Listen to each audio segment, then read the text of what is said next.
विद्यार्थियों, आज का हमारा विषय है व्याकरणम, यानी कि व्याकरण जो आपकी पाठ्य पुस्तक रुचिरा प्रथमो भागः अर्थात कक्षा 6 की जो पाठ्य पुस्तक बच्चों आपके लिए निर्धारित है, उसका व्याकरण का कुछ पार्ट आपकी पाठ्य पुस्तक में दिया गया है, जिसमें कारक विभक्ति परिचय ये पहला भाग है, या यूं कह लीजिए पहला टॉपिक है।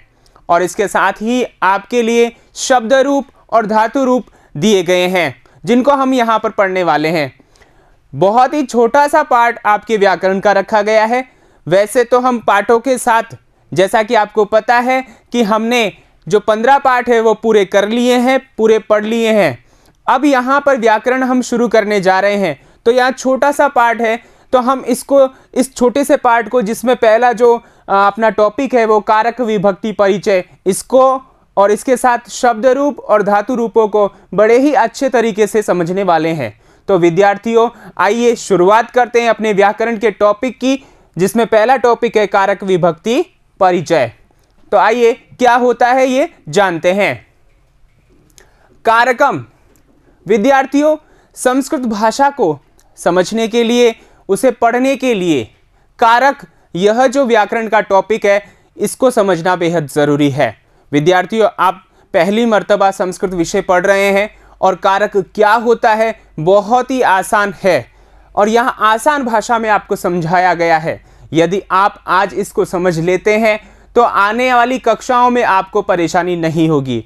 हालांकि यहाँ पर ये लघु रूप में है, छोटे रूप में है, लेकिन जैसे जैसे आप आगे कक्षाओं में बढ़ते जाएंगे इसका विस्तृत रूप आपको देखने को मिलेगा।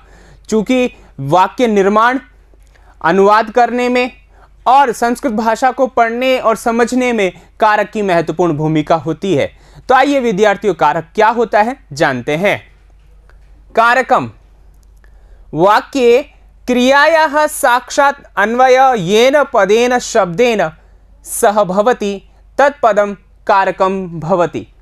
अर्थात इसका अर्थ क्या हुआ, वाक्य यानी कोई भी वाक्य हो, उसमें क्रियायाः, क्रिया का, यानी वाक्य में अपने पास में कर्ता होता है, क्रिया होती है, और अन्य पद होते हैं जिसे हम कर्म इत्यादि कहते हैं। ठीक है, तो यहाँ क्रियायाः, क्रिया का, साक्षात यानी सीधा, साक्षात का मतलब है सीधा, ठीक है ना, क्या सीधा, ठीक है ना। अन्वयः, अन्वय, ठीक है ना, सीधा अन्वय, येन पदेन शब्देन वा, यानी जिस पद या शब्द के साथ भवति होता है, ठीक है ना, तत्पदम, वह पद कारकम कथ्यते, या कारकम भवति, वह पद कारक कहलाता है। विद्यार्थियों, यहाँ ये कहना चाह रहे हैं कि जो वाक्य में क्रिया आ रही है, ठीक है, उसका संबंध, ठीक है ना, सीधा किसी भी पद के साथ हो रहा है, ठीक है ना। संबंध, यहाँ अन्वय का मतलब है संबंध से। किससे है? संबंध से। संबंध का मतलब रिश्ता या कनेक्टिविटी, ठीक है ना, जुड़ाव, लगाव। ये न पदेन सह भवति, जिस पद के साथ होता है वह पद जो है कारक कहलाता है। ठीक है, आइए इसको और अच्छे से समझते हैं। यहां देखिए, यथा एक उदाहरण दिया हुआ है। हे छात्राः, अयोध्यायाः राजा निर्धनाय गोष्ठात् गंगा तीरे हस्तेन धेनुम ददाति। विद्यार्थियों, यहां इस वाक्य में इसका अर्थ समझ लीजिए पहले, तो फिर हम इसको समझते हैं। हे छात्रों, कोई कह रहा है, शिक्षक अपने विद्यार्थियों को क्या कह रहा है विद्यार्थियों, कि हे छात्रों, हे छात्र, अयोध्यायाः, ठीक है ना, राजा, अयोध्या के जो राजा हैं, ठीक है ना, निर्धनाय, निर्धन के लिए, गोष्ठात् यानी कि जो गौशाला होती है, गायों का जो मतलब बाड़ा होता है, ठीक है ना, उसे गोष्ठ बोलते हैं। तो वहां से गंगा तीरे, गंगा के किनारे पर, हस्तेन हाथ के द्वारा, धेनुम गाय को, ददाती देता है। ठीक है, अब यहां पर देखिए क्रिया क्या है, ददाती है अपने पास में, ठीक है, ये क्रिया है और इसका संबंध देता है। अगर हम बारी बारी से प्रश्न करें तो यहां देखिए उत्तर क्या मिलता है, देता है। कौन देता है? तो हमारा उत्तर आएगा राजा, ठीक है, कौन, ठीक है ना। किसको देता है, ये प्रश्न आता है तो यहां पर देखिए निर्धनाय किसको, ठीक है, समझ में आ रहा है, कहां देता है, ठीक है, गंगा तीरे, कहां, ठीक है, कैसे देता है, हाथ से देता है, तो यहां कैसे। ये सारे प्रश्न अपने आप बन रहे हैं, ठीक है ना। अब यहां पर देखिए कहां से देता है, गोष्ठात, तो इसका क्या अर्थ हो गया, कहां से। विद्यार्थियों समझ में आ रहा है आपको, ठीक है। अब आगे देखिए क्या देता है, गाय को देता है, तो ये धेनुम जो है ये क्या हो गया अपने पास में, क्या। ये सारे प्रश्न यहां से बन रहे हैं, अर्थात ददाती क्रिया के साथ इनका क्या हो रहा है, जुड़ाव हो रहा है, लगाव हो रहा है, अन्वय हो रहा है, ठीक है ना। अब ये पूछे कि कहां का राजा, तो अयोध्या का राजा, तो ये अयोध्या है, तो ये इसका संबंध राजा से है, न कि क्रिया से है। और हे छात्रा, इसका संबंध भी कहां है, कहीं नहीं है, क्रिया से तो है ही नहीं, ठीक है ना। तो इसलिए यहां पर ये जो सारे हैं अपने पास में क्रिया से संबंध रख रहे हैं, इसीलिए ये जो है 1 2 3 4 5 6, ठीक है ना, ये सभी क्या है, क्रिया से संबंध रखने के कारण कारक है, ठीक है विद्यार्थियों। तो आइए इसी को हम आगे पढ़ने वाले हैं, इसी को और सरल तरीके से समझते हैं। आइए यहां पर देखिए इस चित्र में, इस रेखा चित्र में आप देख रहे हैं ददाती क्रिया है अपने पास में, और यहां पर जो राजा है इसका संबंध है ददाती क्रिया से, धेनुम का भी संबंध है, हस्तेन का भी है, निर्धनाय का भी है, गोष्ठात का भी है, गंगा तीरे का भी संबंध किससे है, ददाती। लेकिन जो अयोध्या है इसका संबंध किससे है, राजा से है, सीधा संबंध किससे नहीं है, ददाती क्रिया से, ठीक है। अब यहां पर एक बात और समझ लेनी है विद्यार्थियों, यहां जो ये राजा है वो है कर्ता, ठीक है, यहां धेनुम जो है वो है कर्म, ठीक है, और यहां पर हस्तेन जो है वो है अपने पास में करणम, ठीक है। निर्धनाय जो है, ठीक है ना, यहां पर ये क्या है, संप्रदानम, क्या है विद्यार्थियों, संप्रदानम। गोष्ठात ये अपने पास में क्या है, अपादानम, और गंगा तीरे अपने पास में क्या है, अधिकरणम। विद्यार्थियों आप यहां देख रहे होंगे कि ये अधिकरणम, कर्ता, कर्म, करण, संप्रदान, ये क्या चीजें हैं, ये हम पढ़ने वाले हैं, कारक ही है ये, ठीक है ना। तो यहां पर ये चीजें आपको समझनी है। साथ ही यहां पर एक बात और समझनी है कि यहां कौन कौन सी विभक्ति है, तो हमारा टॉपिक यही है कारक विभक्ति परिचय, ठीक है ना, यानी कि हम यहां कारक भी पढ़ने वाले हैं, विभक्ति परिचय भी पढ़ने वाले हैं। तो यहां पर देखिए ये जो आपने देखा इन सभी का संबंध क्रिया से है, अतः ये सभी जो आपके पास में ये 6 नजर आ रहे हैं वो क्या है, कारक। तो आपके मन में प्रश्न होता है कि क्या वास्तव में कारक की संख्या 6 होती है, ठीक है ना, ऐसा प्रश्न आ रहा होगा। जी हां, हम आगे पढ़ने वाले हैं कारक संख्या, अर्थात कारकों की संख्या। अब आप हिंदी की दृष्टि से देखें, जिन्हें हम हिंदी में परसर्ग भी बोलते हैं, कारक भी बोलते हैं, तो आपका उत्तर आएगा सर कारक तो 8 होते हैं। जी नहीं, संस्कृत भाषा में, हिंदी भाषा में 8 होते हैं, लेकिन संस्कृत भाषा की हम बात कर रहे हैं तो संस्कृत भाषा में हम कारक कितने माने, कारक 6 माने। जैसा कि यहां है संस्कृते षट् कारकाणि भवन्ति, यथा कर्ता, कर्म, करणम, संप्रदानम, अपादानम, अधिकरणम, ठीक है। तो ये 6 कारक अपने पास में क्या है संस्कृत भाषा में। अगर आपसे पूछा जाए प्रश्न कि संस्कृते कति कारकाणि भवन्ति, ठीक है, इस प्रकार प्रश्न होगा तो आपका उत्तर होगा षट्, ठीक है विद्यार्थियों। तो एक प्रश्न तो आपका ये क्लियर हो गया कि कारक संख्या संस्कृत में कितनी है, 6 है। और अगर आपसे पूछे कि कौन कौन से कारक हैं, तो यहां पर ये 6 कारकों के नाम आपके सामने हैं, ठीक है विद्यार्थियों। इसको हम और अच्छे तरीके से समझ सकते हैं इस प्रकार, यहां पर देखिए, अथवा अर्थात जो कारक है हम इसको इस प्रकार समझ सकते हैं देखिए जैसे कारकम, कर्ता, कर्म, करणम, संप्रदानम, अपादानम, अधिकरणम, 6 कारक हैं संख्या में अपने पास में। अब यहां पर देखिए किस कारक में कौन सी विभक्ति होती है वो भी हम जान लेते हैं।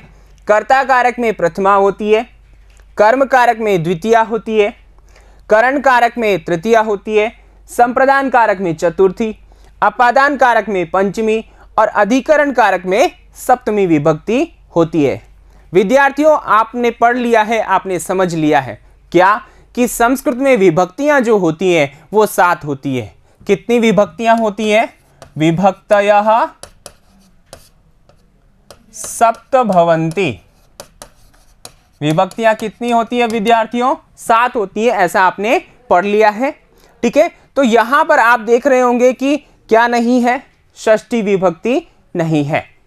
और आप गलती से जल्दीबाजी में यहां पर अधिकरणम में षष्ठी मत लिख देना, क्योंकि प्रथमा से लेकर पंचमी तक लगातार है, निरंतर है, उसके बाद में षष्ठी नहीं है, फिर सप्तमी है, चूंकि अधिकरण में सप्तमी होती है।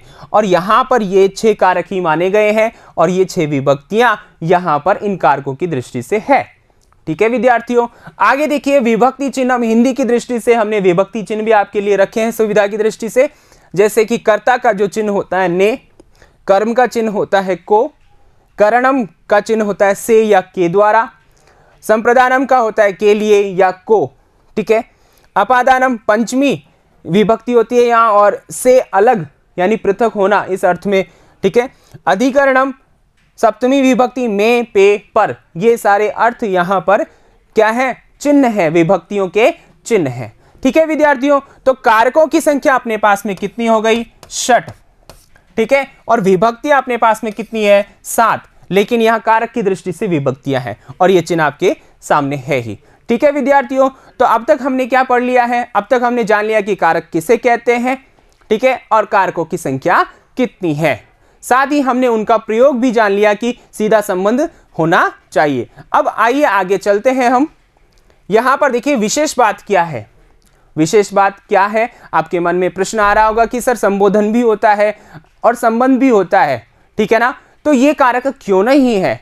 तो उसी को यहां समझाया गया है। देखिए, संबंधः संबोधनम च संस्कृते कारकम न भवति, संबंधे षष्ठी विभक्ति, संबोधने च प्रथमा विभक्ति भवति।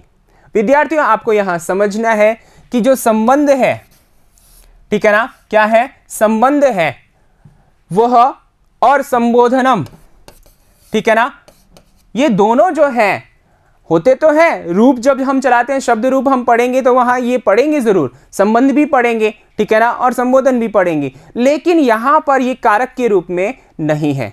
क्यों नहीं है? आपके मन में ऐसा प्रश्न आ रहा होगा, तो इसका उत्तर है इनका सीधा संबंध क्रिया से नहीं होता। जैसा कि यहां पर देखिए, ये हमने जो वाक्य पढ़ा था उसको हमने इस प्रकार बांट दिया है, ठीक है। अब यहां पर देखिए जो ये हे छात्र लिखा हुआ है, ठीक है ना, ये क्या है? संबोधन का है। किसका है? संबोधनम का है। क्या इसका सीधा संबंध हमारी जो क्रिया है ददाति इसके साथ है? नहीं है, ठीक है। और क्या अयोध्यायाः ये जो है संबंध, ठीक है, इसका संबंध क्या हमारी क्रिया के साथ है? नहीं है। तो किसके साथ है इसका संबंध? तो यहां पर देखिए इसका संबंध जो है राजा के साथ है, ठीक है, यानी कि राजा, कहां का राजा? ऐसा प्रश्न करने पर हमारे पास उत्तर आता है अयोध्या का राजा। तो इसका संबंध यहां राजा से है इस वजह से, ठीक है ना, न कि कहां से नहीं है, क्रिया से। क्रिया क्या है हमारे पास? ददाती, तो इससे संबंध नहीं है। किसका? अयोध्या का। बात समझना विद्यार्थियों, तो इस वजह से हमारे पास में क्रिया से संबंधित होना चाहिए, यानी क्रिया से अन्वित होना चाहिए। क्रिया से सीधा संबंध अगर किसी कारक का है, किसी पद का है, तो वह कारक कहलाएगा, अन्यथा नहीं। तो यहां अयोध्या का संबंध किससे है? राजा से है। ददाती क्रिया से नहीं होने के कारण इस संबंध को, जिसमें षष्ठी विभक्ति हुआ करती है, ठीक है ना, इसको कारक नहीं माना गया। ठीक है, पहली बात समझ लीजिए। दूसरी बात, यहां पर देखिए संबोधन जो है ये हे छात्र, इसका संबंध भी किसके साथ नहीं है? ददाती क्रिया के साथ नहीं है, अपनी जो ददाती क्रिया है इसके साथ नहीं है। इस वजह से संबोधनम, जिसमें हम प्रथमा विभक्ति करते हैं, क्यों करते हैं? क्योंकि इसका अंतर्भाव प्रथमा में कर लिया जाता है। तो यहां पर जो प्रथमा है इसको भी हम क्या नहीं मानते? कारक नहीं मानते। ठीक है विद्यार्थियों, विभक्ति तो हुआ करती है, प्रयोग भी हम करते हैं, लेकिन कारक की दृष्टि से नहीं करते। ठीक है विद्यार्थियों, तो यहां पर देखिए हमारा जो हमने आपको पहले ही बता दिया है कि राजा कर्ता के रूप में है, धेनुम कर्म के रूप में है, हस्तेन कर्णम, निर्धनाय संप्रदानम, गोष्ठात अपादानम, गंगा तीरे अधिकरणम और ददाती हमारी क्रिया है। तो हमारा ये वाक्य है, एक ही वाक्य में हमने पूरे कारकों को यहां देख लिया है, जिसमें कर्ता कारक पहला, कर्म कारक दूसरा, करण तीसरा, संप्रदान चौथा, अपादान पांचवा और अधिकरण छठा कारक है। और यहां पर आपको ध्यान भी होना चाहिए, राजा में कौन सी विभक्ति है? प्रथमा विभक्ति है। कौन सी विभक्ति है? प्रथमा विभक्ति है। धेनुम में कौन सी है? द्वितीया है। हस्तेन में तृतीया है। निर्धनाय में चतुर्थी है। ठीक है, गोष्ठात में पंचमी है, गंगा तीरे में सप्तमी है, षष्ठी नहीं है, ध्यान रखिएगा विद्यार्थियों। ठीक है ना, तो इस प्रकार हमने कारकों की संख्या को जान लिया, कारक भी जान लिया। तो यहां पर आपको समझ में आ ही गया होगा कि संबंध और संबोधन जो क्या है, कारक नहीं माने गए हैं। संबंध में षष्ठी होती है और संबोधन में प्रथमा विभक्ति होती है। ठीक है विद्यार्थियों, तो आपको समझ में आ गया होगा। आइए अब आगे चलते हैं कुछ महत्वपूर्ण अभ्यास प्रश्नों के साथ। अर्थात यह महत्वपूर्ण प्रश्न आपको परीक्षा में किस प्रकार प्रश्न पूछे जा सकते हैं, जो हमने यहां पर पढ़ा है कारक से संबंधित। ठीक है विद्यार्थियों, तो पहला प्रश्न देखिए, सबसे पहला प्रश्न आपसे पूछा जा सकता है, कति कारकाणि, कितने कारक होते हैं? ठीक है, तो विद्यार्थियों आपने पढ़ ही लिया है षट कारकाणि। ठीक है ना, अब यहां पर एक प्रश्न और बन जाता है, कानि तानि, कानि तानि मतलब ये विद्यार्थियों कि यहां पर पहला प्रश्न तो आपका इतना सा है, षट कारकाणि, इसका उत्तर हो गया, 6 कारक होते हैं। अब आगे इसी में अगर जुड़ते हुए आ जाए प्रश्न आपसे कि कानि तानि वे कौन से हैं? ठीक है ना, वे कौन से हैं, अर्थात 6 कारक होते हैं ना, तो वे कौन से हैं, कितने कारक हैं, कौन से हैं? ठीक है, नामानि लिखन्तु, नाम लिखो। तो वहां पर यहां षट कारकाणि लिख करके आपको आगे लिखना पड़ेगा क्या? कर्ता, कर्म, करणम, संप्रदानम, अपादानम, अधिकरणम च। ठीक है, तो इस प्रकार हमें 6 कारकों का ज्ञान हो जाएगा। ठीक है, अगला प्रश्न देखिए विद्यार्थियों, कर्ता कारके का विभक्ति भवति, कर्ता कारक में कौन सी विभक्ति होती है? ठीक है, इस प्रकार आपसे प्रश्न किया जा सकता है। तो आपको पता है, आपने पढ़ा है कि कर्ता कारक में कौन सी विभक्ति है? प्रथमा विभक्ति है। तो हमारा उत्तर होगा कर्ता कारके प्रथमा विभक्ति ही भवति, कर्ता कारक में प्रथमा विभक्ति होती है।